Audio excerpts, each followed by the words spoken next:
جناب ایجادی، ایشون میگوید که محکوم میکنند خشونت‌هایی رو توسط داعش، جمهوری اسلامی و همه گروه‌های تروریستی انجام میشه و اینا ربطی به اسلام نداره، اینا برداشت‌های شخصی خودشون هست، همونطور که از لنین و کاسترو و دیگران کمونیست ها میلیون ها نفر رو کشتند به خاطر برداشت خودشون از اون مکتب، در حالی که نمیدونم، فکر نمی کنم که مجاز بودند که مثل کامبوج نصف جمعیت رو بکشند تحت عنوانی که خودشون درک داشتند، ولی به هر حال این کار رو کردند. این فکر که هر کسی داره از یک مکتب برداشت خودشو پیدا میکنه و بعداً اون برداشت شخصی خودشو مرتبط میکنه به یک دینی، آیینی، ایدئولوژی، شما نظرتون چی هست؟ ببینید آقای حسین پور گرامی، شما به دو بچه توجه کنید، دو کودک، یکی رو در درون اردوگاه‌های داعش با فرهنگ اونها، با خشونت اونها پرورش بدهید، یکی دیگر هم بیارید در قلب فرانسه در محیط دانشگاهی و فرهنگی و تئاتر و غیر و غیره به اصطلاح پرورش بدهید. نتیجهش اینه که همیشه ریسک وجود دارد البته، ولی نتیجهش اینه که دو موجودی هست که موجود اول به امر خشونت و کشتن دیگران علاقمند می شود، ذهنش تابع اون فضا و اون تربیت و اون داده هایی قرار می گیرد که توسط خانواده یا اطرافیانش بهش داده می شود. این نکته اول. نکته دوم، شما در نظر بگیرید که برای من خیلی روشنه، اگر 1.5 میلیارد در جهان در واقع مسلمان هستن، اکثریت مسلمان ها انسان های بسیار بسیار صلح‌دوست و آرامی هستند، ولی ویژگی مسلمانان صلح‌دوست و آرام این هست که اتفاقا نسبت به آیه های محمدی هیچ در واقع اعتقادی ندارن، یعنی اونها رو نمیشناسن، از زاویه نگاه خودشون به این امر میگویند که ما مسلمانیم ولی در این حال انسانهای شریفی هستند. ولی شما حدود ما 100 گروه تروریستی امروز در جهان داریم که شناسایی شدن. از میان این گروه تروریستی 96 گروه اسلامگرا هستند. آیا این امر اتفاقی هستش؟ زمانی که ما نگاه میکنیم که از بدو تولد اسلام تمام جنگ‌های قبیله‌ای محمد علیه دیگران تا برسیم به 4 خلیفه ایشون گفتن که بله ما استقلال، نه آقای عزیز، عثمان، عمر، ابوبکر و علی رو شما محکوم میکنید، مستقیم بگویید محکوم میکنم یا نه، اینطوری باید جواب بدید، اسم بیارید لطفا. بنابراین اون 4 خلیفه تا بعدش هم که بنی امیه و بنی عباس و لشکرکشی‌ها، تمام تاریخ برسید به ایران ما. وقتی ما میرسیم به ایران ما، در واقع فدایان اسلام، همین دار دسته خمینی، اینها کارشون چی بود؟ آقای خمینی خاطرتون هست در یکی سخنرانی‌هاش در ارتباط با کشتار بنی قریظه تایید میکنه، میگه کار خوبی کرده و ما باید همین کار رو بکنیم. به خاطر چی؟ به خاطر اینکه پیامبرش بود و به خاطر اینکه علیش بود که این کار رو انجام کرده بودن، داده بودن. و این هم بیان این هستش که ببینید همیشه مسائل اجتماعی در ضمن دارای سمبل ها هستش، سمبل هایی که در واقع به انسان ها جهت میده، تاثیرگذار هست. و امروز هم در واقع تمام جهان اسلام با تمام بحرانی که امروز در فرانسه، یکی از بحران ها البته در ارتباط با اسلامگرایان در این سرزمین بحران رو تولید کردن. به خاطر تمام کشتارهایی که نسبت به شارلی ابدو صورت گرفت، اسلامگرایان این کارو کردن. ساموئل پتی، یک در واقع آموزگار رو رفتن اسلامگرایان سرش رو بریدن. اینها فکر میکنید اتفاقیه؟ نه، اتفاقی نیست. اتفاقا اسلامگرایان که این گونه هستن همون آیه ها رو مشخص جدا کردن مانند چیزهای خیلی روشن و در درون کلاس ها و در واقع دستهای خودشون تکرار میکنن و برای اینها آموزشی هست. من خاطرم هست وقتی که در واقع تروریست‌ها در فرانسه اومدن و رفتن 15 روزنامه‌نگار شارلی ابدو رو کشتن، وقتی که وارد خیابون شدن فریاد زدن که ما در واقع تقاص انتقام محمد رو گرفتیم. و وقتی که ما توجه کردیم که از اینها نوشته هایی بیرون اومد، اینها در این حال رجوع داده بودن به برخی آیه هایی که متعلق به قرآن بود. پس بنابراین یک رابطه مستقیم میان مجموعه تاریخ و همچنین امروز جمهوری اسلامی. خشونت جمهوری اسلامی از کجا می آید؟ از درون یک طبقه غارتگر و در ضمن طبقه ای که دارای یک سیستم سیاسی در واقع فقهی ولایت فقیه و بالاخره یک ایدئولوژی اسلامی و شیعه‌گرانه است. سپاس از شما. ببخشید. تشکر میکنم. 4 دقیقه و 15 دقیقه ثانیه شما وقت دارید. نظرتون چه هست؟ بله، اجازه بدید همونطور که ایشون در بحث 40 غزوات پیامبر که 29 تا بیشتر نبود اینطور به این صورت آمار انداختن، من به این 100 گروه تروریستی که 96 گروه میگن خب به آمار ارقام ایشون اعتباری ندارم، چون نمیدونم ایشون از این آمار از کجا آوردن. به هر صورت اما یک مطلب قبل از این که من مطرح کنم، در یورونیوز مطلب نوشته آمارها نشان میدهد، این گزارش یورونیوز هست، و آمارها نشان میدهد از هر 3 زن بالای 15 سال در اتحادیه اروپا 1 نفر قربانی خشونت فیزیکی و جنسی می شود. این یورونیوز آورده. اما ایشون بحث عثمان و علی و عمر گفتن محکوم کنید. من و گفتن که بحث کشورهای اسلامی نمیدونم با فرانسه و غیره مقایسه کردن. بحث تاریخ استعمار، جناب آقای سیمبر به درستی شما مطالعه کردید تاریخ استعمار دیگه.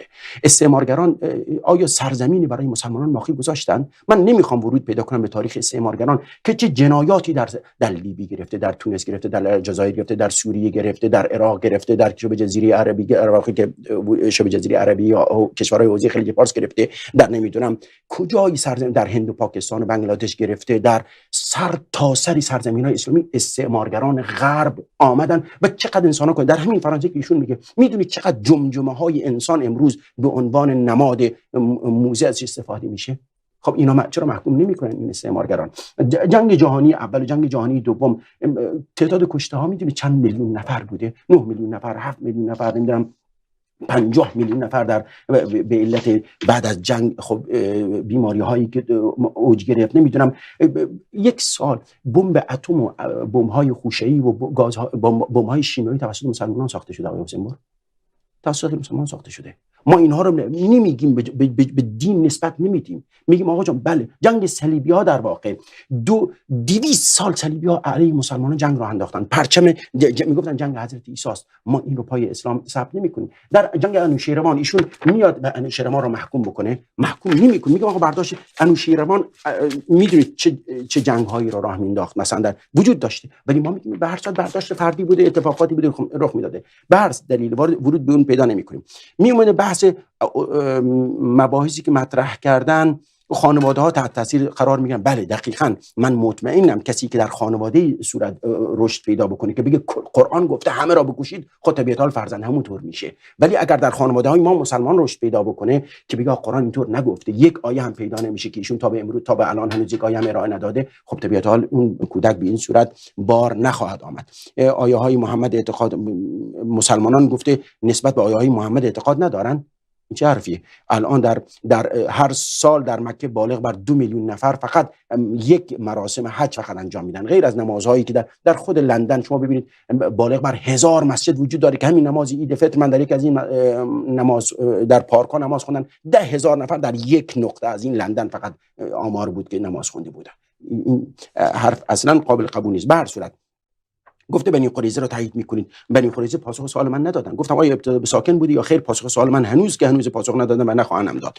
به هر صورت بحث اسلام گرایان گفته دوباره سر بزنید و از این حرفا بود، نمیدونم مباحث برداشت های فردی صورت گرفته. ببینید تمام این مسئله برای این مطرحه که امروز عده‌ای به نام اسلام، به نام اسلام گرایی و حق به جانب بودن خودشون درسته در هر کجا که هستن، من از کشور خاصی رو به اسم نمیبرم، ولی هر کجا هستن یک حق مطلقی رو به خودشون میدن که یک سری کارا رو انجام بدن که بسیار ظالمانه هست و میگویند که اون چیزی رو که ما انجام دادیم دستور خداونده بر اساس اصول قرآنه. در یوگسلاوی دیدی چقدر مسلمان رو کشتن، لنین و استالین و غیر ذالک، اینها هم میگن که دین افیون جامعه است. آیا شما میتونید بگید که این باور خداناباور و خداناباوران هر وقت قدرت به دستشون بگیری این بلا خلق میکنن؟ تا حالا یه خداناباور معرفی کنید که قدرت به دستش رسیده باشه و جنایت خلق نکرده باشه؟ آیا میتونید اینو بگید که بله خداناباوران اگر اسلحه به دستشون برسه جنایت خلق نمیکنن؟ ببینید در طول ما نمیتونیم این رو پای مکتب ثبت کنیم.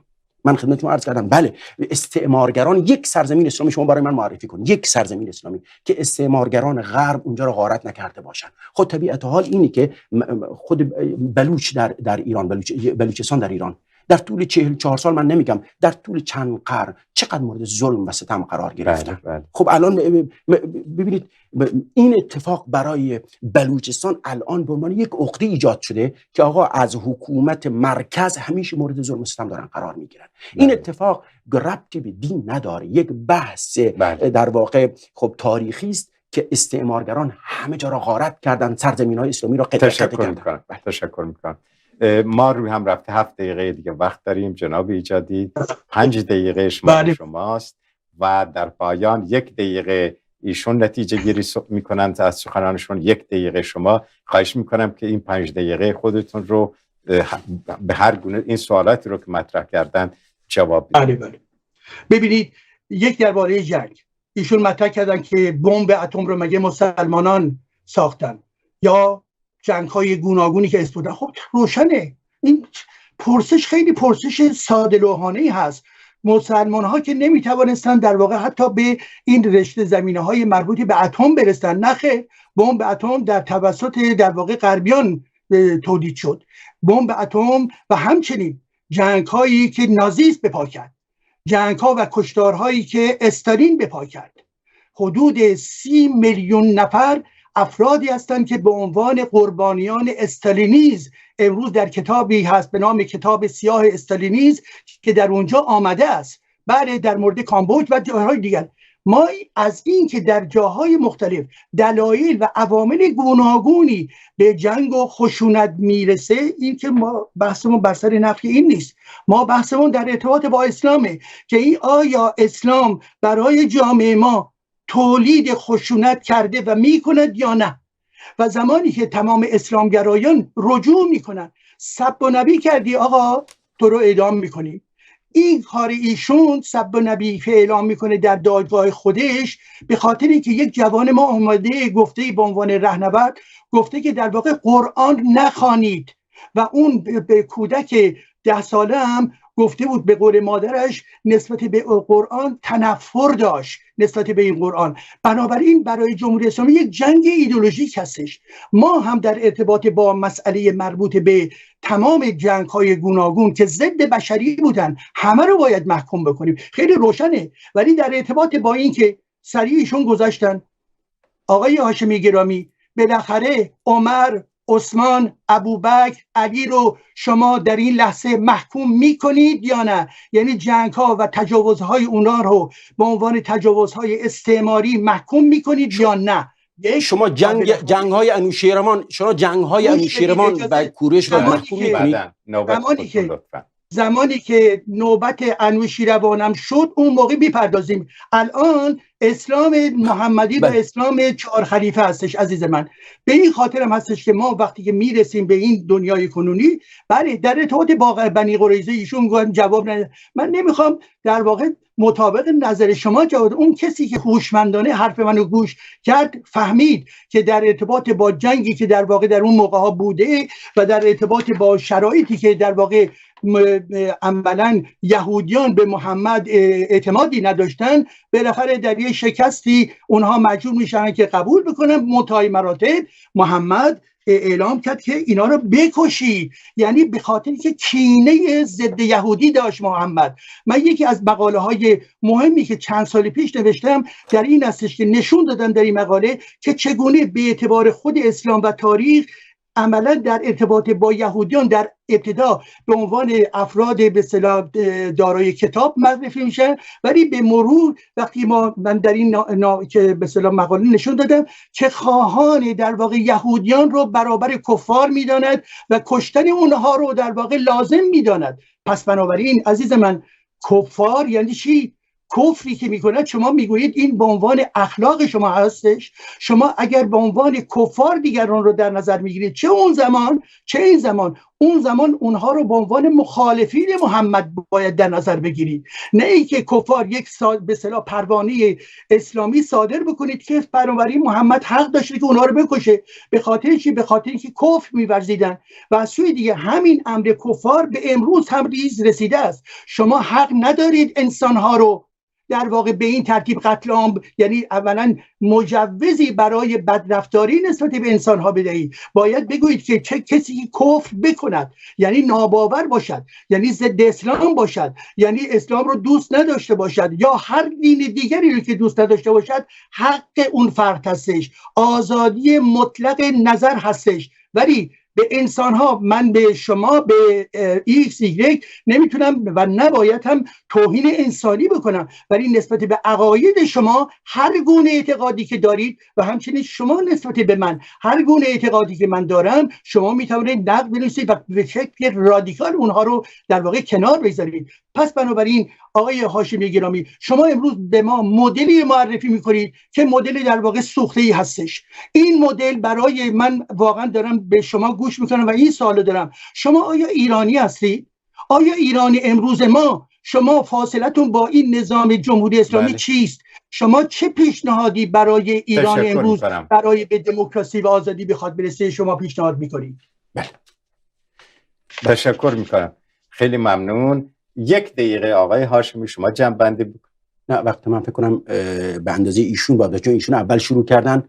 بله درسته. بله شما هم 5 دقیقه وقت دارید، کاملا درسته، بفرمایید. من اسلام مولانا عبدالحمید در بلوچستان 250,000 نفر داره دنیا را ترکونده، اما یک خدا ناباور شما پیدا کنید 10 نفر دورش بتونن جمع بشن، یا بتونن، من نمیگم تجمع هر هفته در اروپا داشته باشن که 10 نفر دور برشون جمع بشه، اما مولانا عبدالحمید به عنوان یک نماد مسلمان، ببینید این پاسخ من بود برای ایرانی بودن. اگر میخواهید بدونید ما ایرانی یعنی مولانا عبدالحمید، یعنی 250,000 نفر جمع شدن، یعنی ماموسایان دینی کرد، این ایرانی بهش میگن. اما خدا ناباوران به من معرفی کنن 10 نفر که دور بر هم در ایران که میگن ما کشته میشیم، مگر علمای اهل سنت کشته نمیشن؟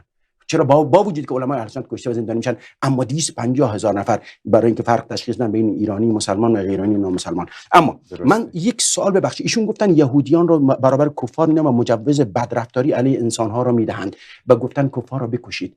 من اینجا ببخشید من صحبتی نخواهم کرد، یک آیه از قرآن ایشون ارائه بدن در مورد این مطلب. وقت خودم در مورد به ایشون اختصاص میدم. یک آیه از قرآن که گفته کفار رو بکشید غیر از میدان جنگ. این میدان. بله آقا شما یک آیه بفرمایید که گفته شده کفار رو بکشید جز در یا یهودیان. بفرمایید. بله ایشون همین الان توی اینترنت بزنن مقاله های جلال ایجادی و در اونجا من همه از مقاله ها گذاشته. جناب آقای با پوزش بینندگان و شنوندگان گرامی، برنامه در اینجا به پایان میرسه. خیلی پوزش میخوام که یک مشکل تکنیکی در اینجا پیش اومد. این برنامه رو هفته آینده ادامه میدیم با صراحت بیشتری و تعیین اون چیزی که باید گفته بشه.